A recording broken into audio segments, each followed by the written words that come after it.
So welcome to the How to Use the MITRE Attack Framework to Improve Your Security Operations webinar.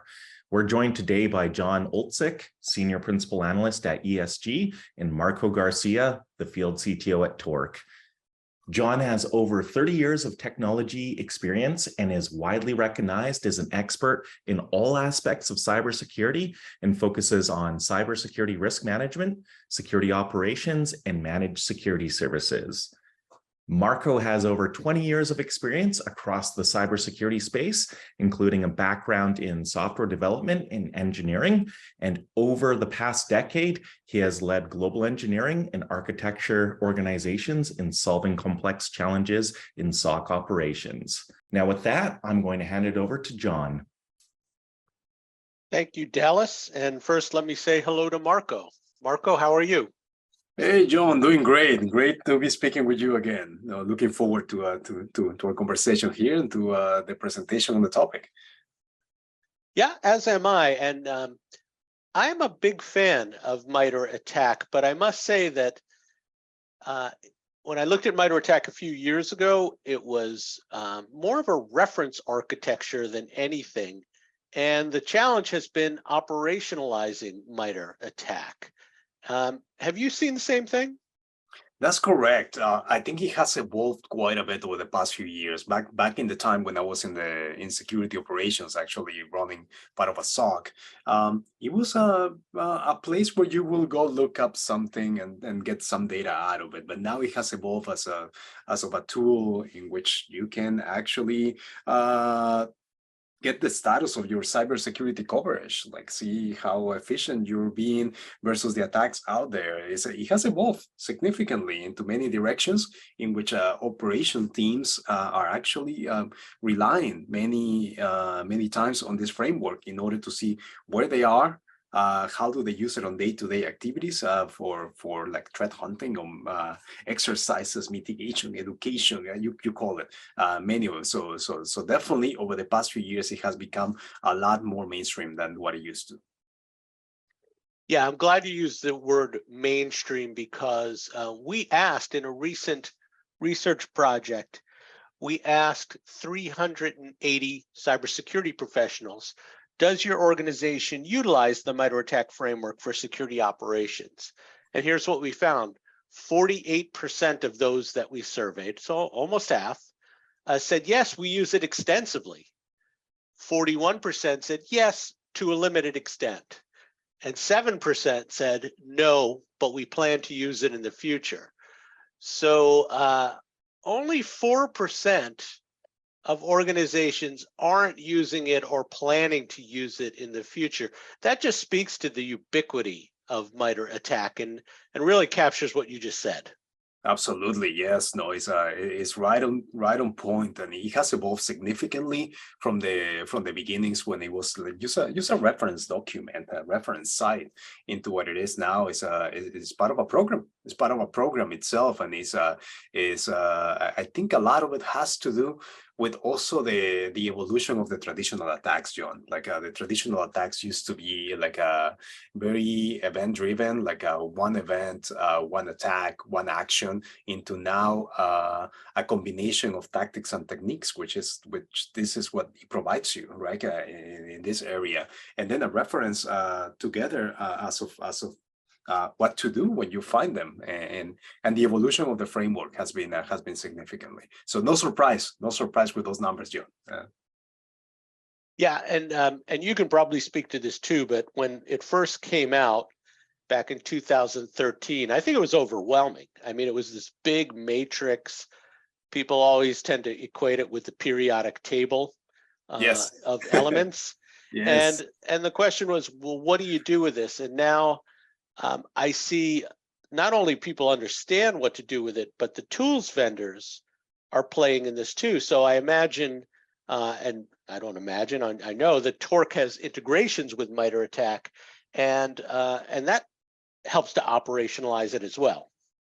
Absolutely, yes. The evolution has gone from became mainstream adoption across the customer base. And then also on the vendor side, like tools like EDRs, they have it because they can tie back the findings into TTPs in order to display those components.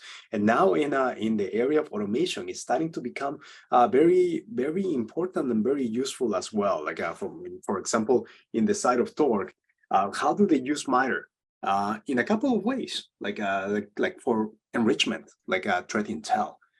Gathering multiple components of intelligence, multiple data sources of intelligence, and combining them all together, and then also looking up if it's relevant to their environment itself on that side. And other areas, like for example, threat hunting.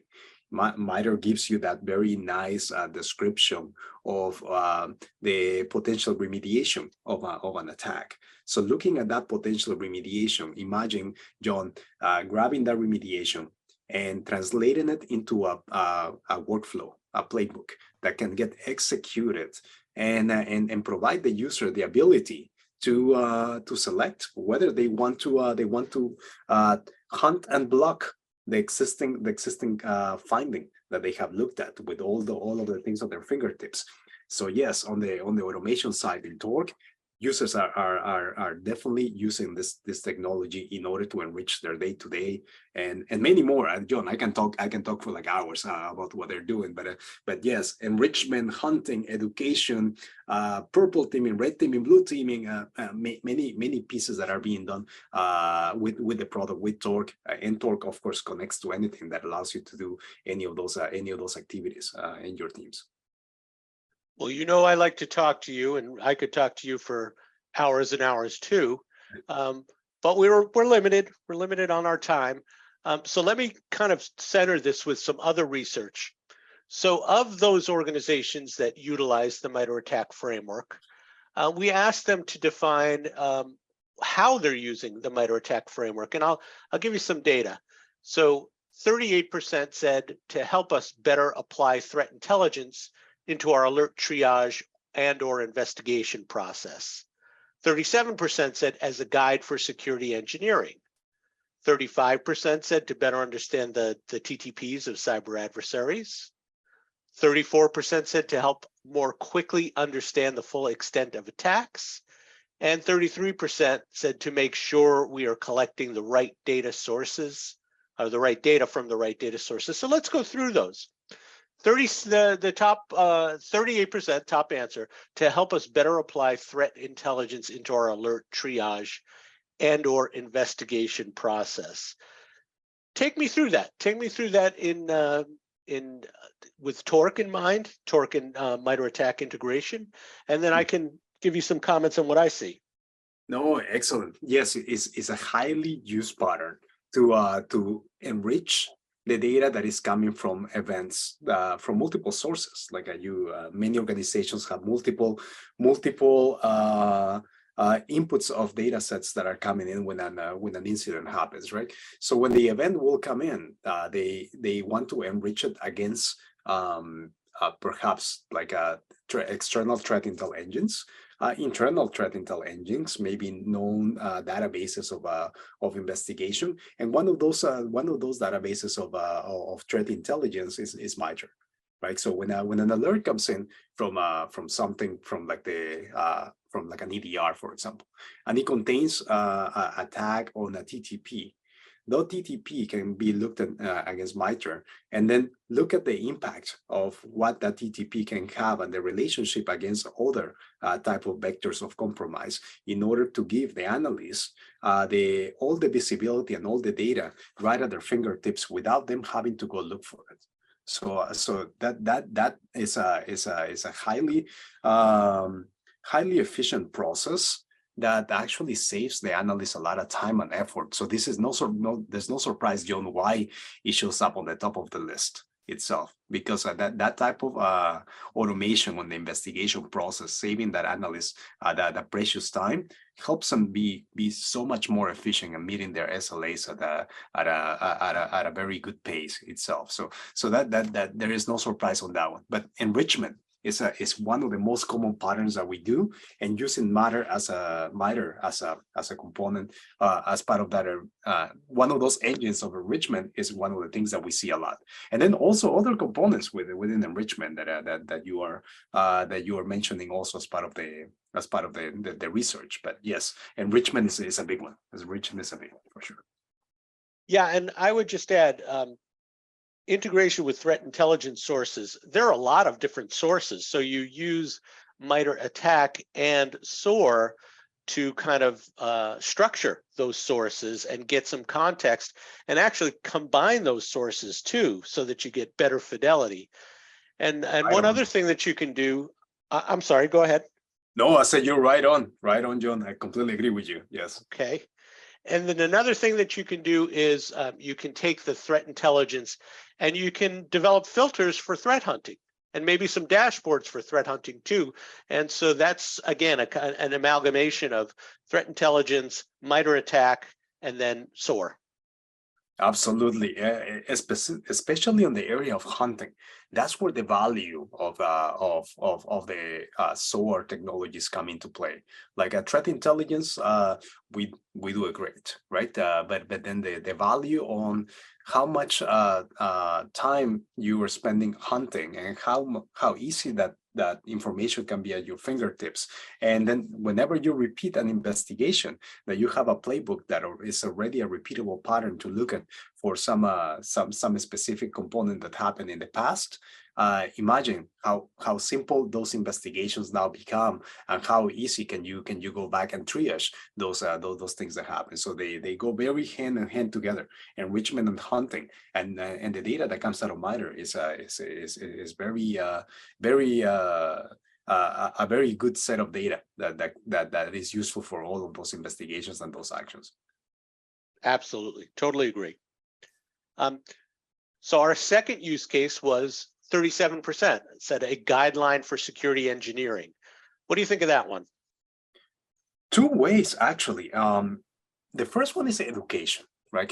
Education as of what do you do when this happens, right? And MITRE does a great job on that. If you have a TTP, and even if you have automation, or if you don't, what do you do when this happens? So MITRE provides you the guidance in order to go in and look and learn what are the patterns, what are the actions that are being taken, what are the techniques that are being used in this specific attack.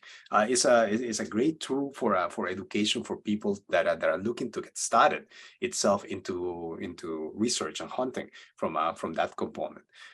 Second component of the guideline is the status of your cybersecurity coverage, right? Because the MITRE ATT&CK framework allows you to create those layers, right, on top of it, that provides you the ability to select what inputs do you have. And then based on those inputs, you can see the coverage that you have against the entire map, the entire, like John, what you call it, the periodic table. And I was thinking about the same thing when you were saying it. It gives you that visibility onto where you stand. And where is it that you need to put the efforts on, right? And then going in and looking at what are some of the most like common patterns that are happening specifically on your industry. Then it helps you focus. So when an event comes in, now if it's matching that type of pattern, and it's one of those things that is hitting up your industry, then you want to put a lot priority onto some of those things.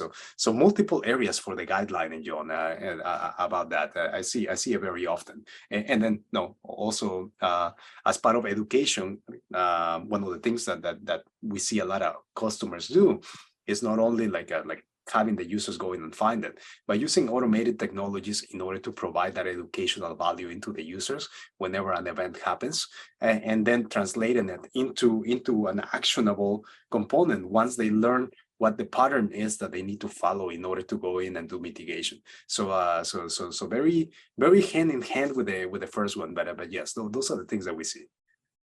Exactly. The MITRE ATT&CK framework has a feature called the Navigator, which you can overlay and then understand exactly what you said. I'm in healthcare. There are certain ransomware groups attacking healthcare organizations like mine in my region. and these are the tactics and techniques they use, I can overlay the navigator, understand what tactics and techniques they'll use, and then figure out if I'm covered. Now, maybe I can align attack campaigns to specific data sources. Maybe I don't have some of those data sources, so then I can implement them.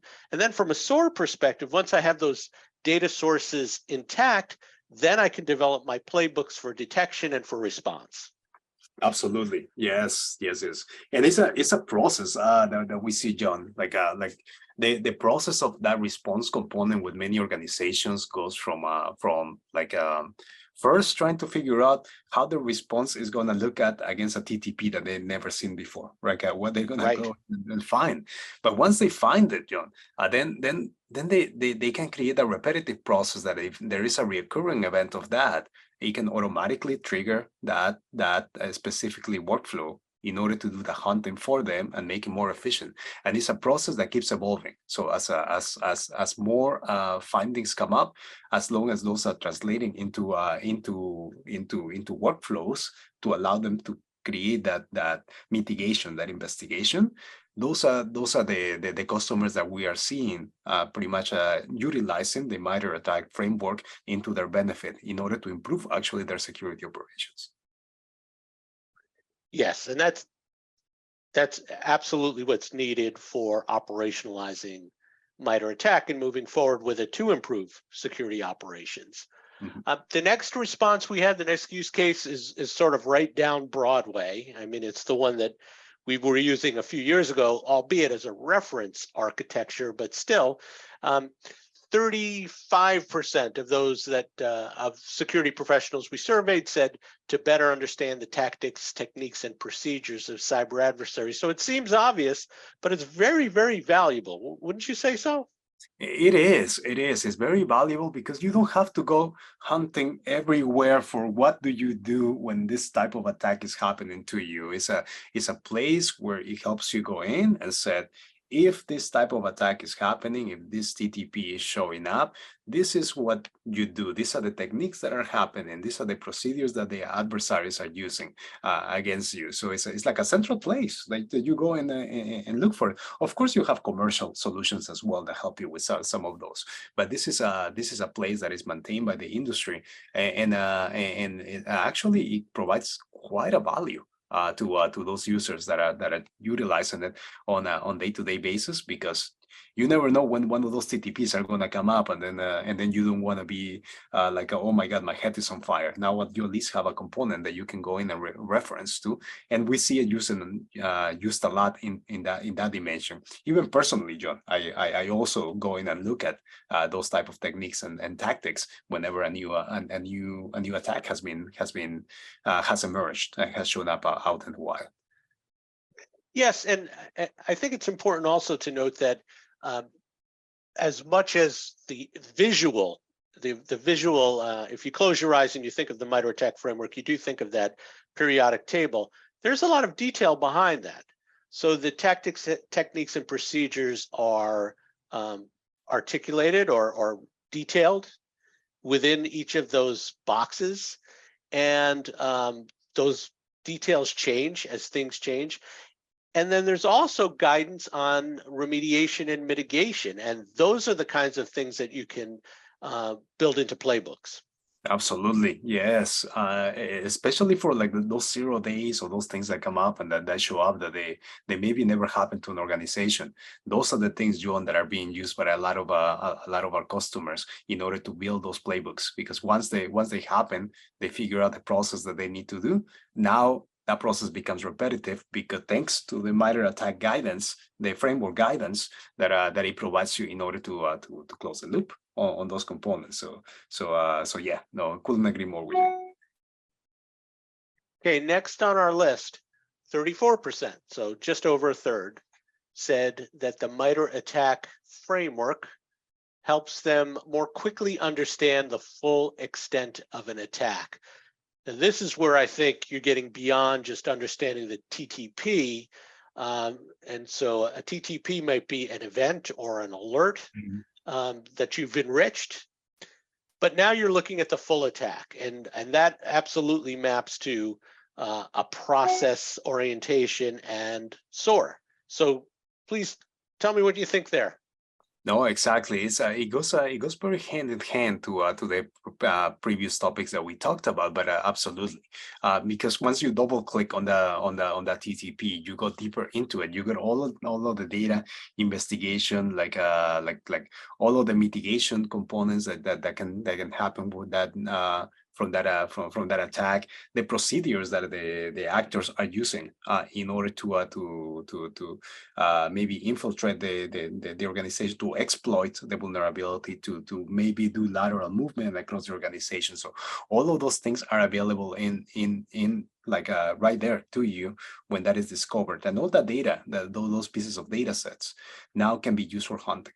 And this is where the combination with that data set and SOAR comes in very, very handy, because now you can start hunting for those specific indicators of compromise that might have been in different pieces of data sets, right? That you have, maybe across an EDR, maybe across a cloud provider, maybe across maybe some firewall logs or things like that allow you to go in and get that data.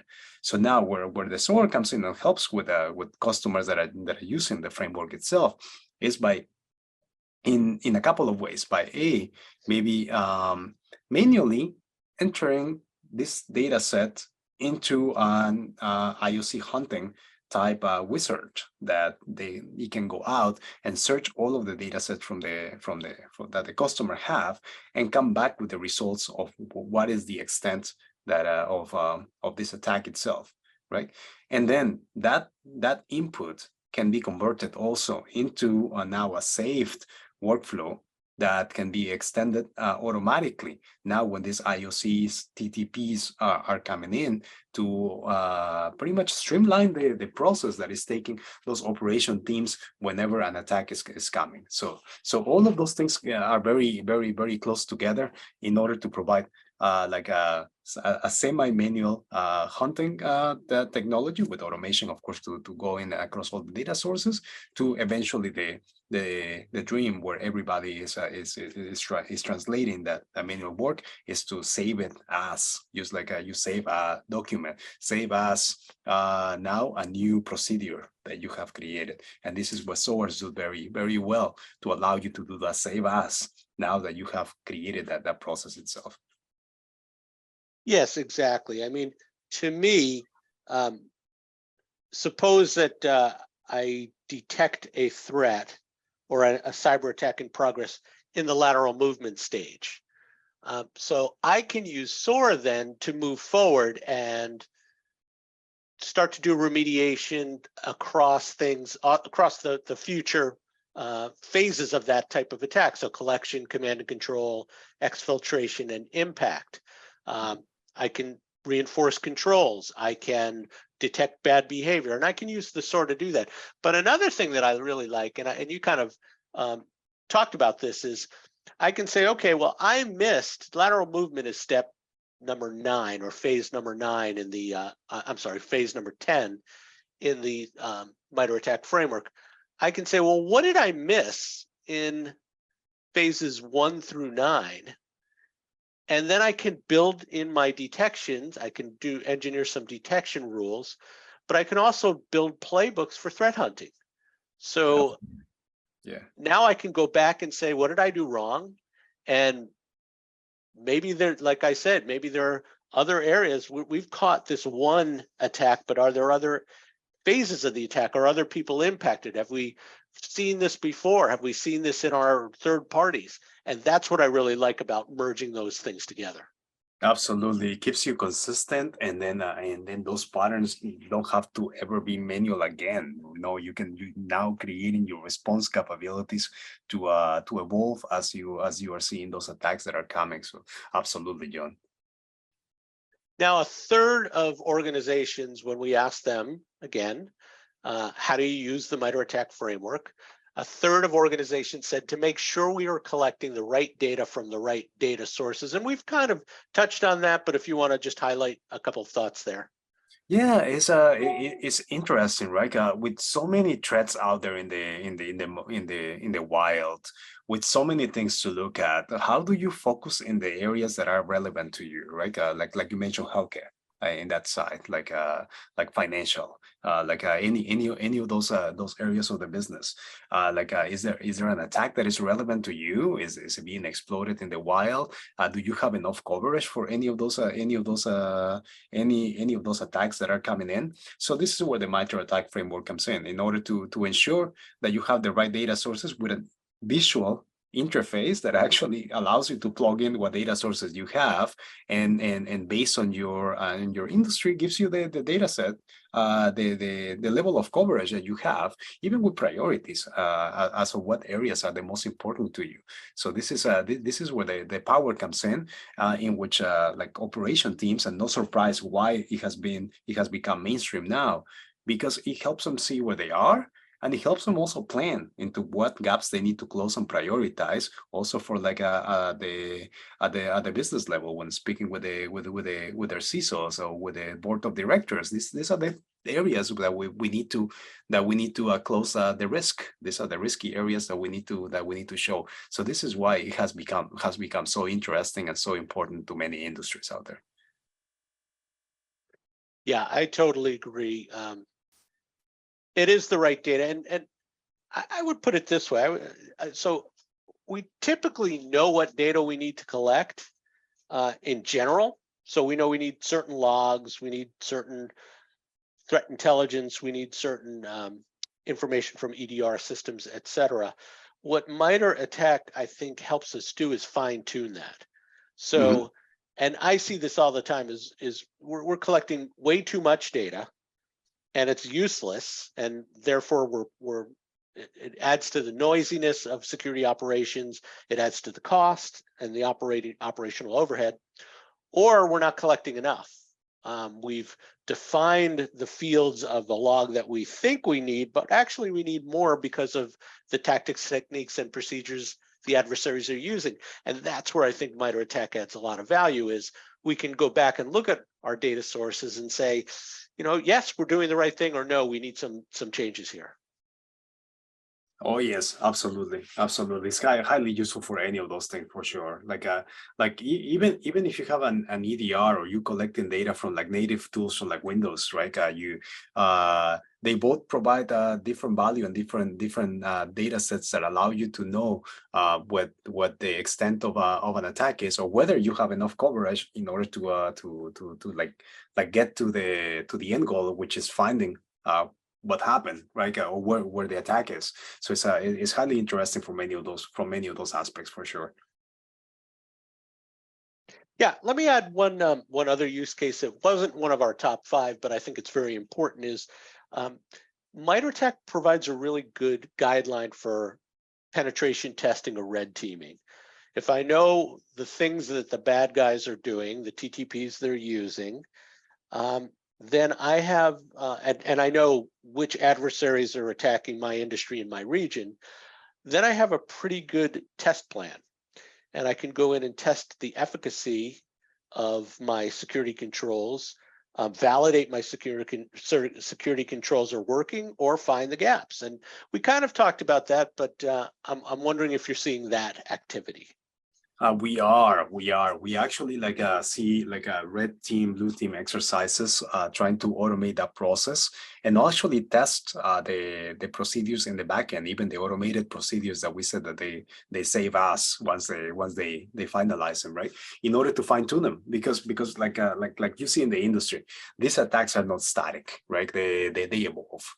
They evolve over time. They change the way that a hash looks like, the way that a file executes, the way that the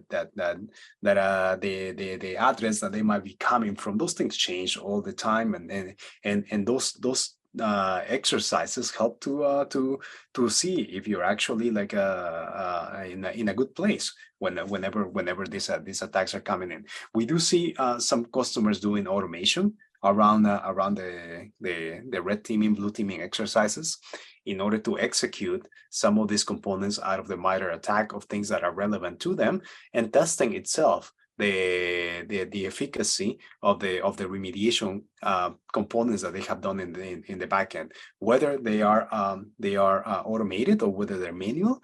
And actually, one other layer that we have seen, John, is that we seen customers that use this type of exercises to even build automation in the backend that save us, because once they find that they don't have a very efficient process for something, that then they use these exercises to create that automated remediation playbook or automated detection playbook in some cases to help them. So we do see this used quite a bit actually on our site, and this is actually coming very high on the priority list from many SecOps teams for sure. Not a surprise. It makes all the sense in the world. So I look at MITRE ATT&CK and I see something or a framework or a map that breaks attacks into sequences, and sequences are time oriented. So they start with reconnaissance and go all the way through. And then I see SOAR and I say, well, SOAR is meant, it's a process viewpoint. So a process has to have multiple steps. So it seems like this is a match made in heaven. I'm wondering from your perspective, am I right? And then would you say that this intersection between SOAR and MITRE is driving the market and also driving the need for tools like Torq? Absolutely, yes. In one way, yes, is one of the use cases that we see on the SOAR market. As far as like being able to improve your cybersecurity program and response and coverage across the ecosystem. So we see all of those components being used, like the procedures, the mitigation, and the detections, in order to start building up the process, right? Building up the process, and they use tools like Torq in order to automate the either like the lookup of the procedures, like the enrichment and any of those things, the detection of those issues that are happening, like threat hunting, right? Going and hunt for this type of TTP across the ecosystem that I have, and then the mitigation, and then the mitigation component is what has become very important for customers. And following up that program and combining it with MITRE, it allows them to be more efficient. So to your point, in which is MITRE and SOAR a match made in heaven? Absolutely. For one of the use cases, because they do use customers use automation for a lot of the pieces, but I say yes, it's a very good match between the two of them. Yeah, and as we've discussed, processes just don't come out of nowhere. You have to think through your process, the handoff between different groups, the communication between different groups, the output that you want, the metrics, how you monitor and manage that. Mm-hmm. And that's what SOAR was built for. It was built for those kinds of processes. So MITRE gives you, like I said, it gives you a map on how to do that. Yeah, absolutely. And what we have seen, like I think we discussed this in the past, John, is that SOAR allows you to create those processes, but also with another layer that has become very utilized nowadays, which is the human in the middle component, in which now you don't want to make your detection and response and mitigation black or white, that if it's A or B, block it or allow it, right? Sometimes many of the companies that we are working with, they want the human factor in between, or some of the things that they might not be 100% sure that these things might be valid in some cases. And then we have seen the utilization of technologies like chatbots, for example, in order to add the human factor in between, until they have enough confidence that they can fully automate these components. And this is one of the things when we speak with CISOs, that when they talk about automation, that they said they get scared onto fully automating anything, right? And then oh yeah, until finally they understand that they can put the human factor in there, but save a tremendous amount of time from those users. And once they have enough data, that they can say, okay, now I can automatically take an action to move into that direction. So this is why like with the technologies like SOAR, for example, is an enabler of building a process. And it continues to evolve with you as your process is getting built. So absolutely, yeah. So that's what we see a lot, John, from our side. Again, not a surprise. It makes all the sense in the world to equate this process-oriented framework with process automation. So one last question for me. It's that time of the year, Marco, where people in my area, analysts, are making predictions. And one of my predictions is that I think in 2023 and beyond, we'll go beyond the MITRE attack framework, and we'll start to talk about MITRE Defend, which is a framework for countermeasures. So rather than look at the adversary side with TTPs, MITRE Defend says, what do we do about those TTPs? What are effective countermeasures? And then there's something called MITRE Engage, which is a little bit more sophisticated, which is how do we engage the adversaries so that we can track what they're doing and learn from what they're doing. So that involves a lot of deception technology, a lot of monitoring, as I say. But I think those two different frameworks will become more and more relevant in 2023 and beyond. I'm just wondering what you think.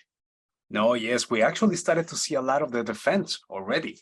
The defense. Oh, really? Okay. Yes, we started to see a lot of the defense coming up in conversations around the building of the program. So yeah, you right on point. Maybe next year when we're talking again about this, the defense framework will be very close to the attack side of the house, because it is providing a significant amount of value and is coming up very often on conversations in multiple areas itself, and even some of the other areas that the MITRE covers, like the mainstream MITRE covers a lot of the things that happen across the network and endpoint, but also like the MITRE attack framework for like cloud, for example, right? That is becoming actually highly utilized as well from multiple areas too. That's right, and the MITRE attack framework for Internet of Things technologies or industrial controls. Yes, and that one is a very interesting one, because I think we spoke in the past about this, John, that those IoT devices are sometimes not very easily patchable, not very easily updatable, and they might linger out there for quite some time, and could be areas of risk and compromise. So there's a lot of interest on that side. So yes, I think we see an evolution into other areas with MITRE for sure. Yeah, and one other thing I'll add just in closing here is we're facing a new year with some economic uncertainty, maybe a recession, maybe not. We're already seeing people talking about pulling back some budgets. But what our data says is that spending in cybersecurity will continue to grow, maybe at a slower pace, but will continue to grow. But what organizations are going to want to do is really double down on some of their existing technologies and build on the knowledge base that they already have. And so if you think about that in a time of economic uncertainty, it makes sense to learn more on how you can use an existing thing like the MITRE attack framework to your advantage. There's plenty of knowledge out there, plenty of experiences, shared experiences. So that helps. And then process automation. How do I get the most out of my people? Well, SOAR comes into play, but it's really understanding those processes, mapping them to something like MITRE attack, and then putting together a diligent program for process automation. It may be slow. It may start with the basics, but that's the kind of thing I think we'll start to see, or we'll see a lot more focus on in 2023, and like I say, beyond that. Yes, you're right on, John. And actually, we're having those conversations now with many of the CISOs, in which the topic of spending smart comes up very often. and that component of spending smart becomes highly relevant into the areas that they want to focus on for their cybersecurity program. And process automation is one of the top ones, because they do realize that the more automated processes that they can have internally, the more efficient they can become. But now the conversations in process automation are shifting into how much is it going to cost me, and not money wise, but effort wise, like headcount wise, in order to do this type of process automation, right? And this is where technologies like Torq are coming into the forefront of this, reducing that amount of effort, that amount of effort that it takes to enter and to begin that security program, without you actually having to spend a whole bunch of human capital to operate the technology. So yeah, the whole conversation on spending smart and using process automation, efficient process automation, and as with a simple entry point has been coming up. You wouldn't believe it, John. I think I will say probably in about 85% of the conversations that I'm having with CISOs, this has come up. It's you're not surprising me, but you're reinforcing my beliefs. So so that's great stuff. Thank you both, Marco and John, for this very illuminating discussion here, especially as we head into 2023, where it could be a lot more challenging times. I was wondering, Marco, could you provide a brief overview as to what Torq does and how it helps the customers, and then I'll jump into these questions. Of course, yes. So Torq is a no-code automation platform built for security and operation teams. And as the discussion that John and I were having today, we provide a highly efficient way to do process automation with a couple of pillars. First of all, the simplicity on how you automate those processes much faster without you being a developer. And if you are a developer, how much simpler you can tie in all of those processes together without you having to write extensive code. Now that's a component of simplicity. The second one is extensibility. Process automation, automating processes shouldn't be restrictive. And Torq provides you the ability to connect to any data set, whether it's API, CLI, or anything along those lines, in order to make it very efficient and extensible to anything that you want to automate. Think of it, PowerShell, right? For example, Torq can support any of those components. And then the third part, which is highly important to customers, and what Torq provides, is the service aspect. And the service aspect is, you don't want to just have a tool out there and then say, good luck, build your process by yourself, right? Torq provides a consultative approach in which we have a group of technology experts that are able to work with you into some of the best practice patterns that we might have seen across the MITRE attack framework, right? So you're building your process, you're building your automation. We come with you in a partnership type style, and some of those patterns they get populated into what we call the template library, which allows customers a lot of that value. So simplicity, extensibility, service provides all of that value in order to help you automate the process much faster, and that's what Torq does. Oh, that's amazing. Hey, thanks for the quick overview of Torq here, Marco. So with that, I just want to thank everyone for your time. Thank you, Dallas. Thank you, Marco. Appreciate it. Thank you, Dallas.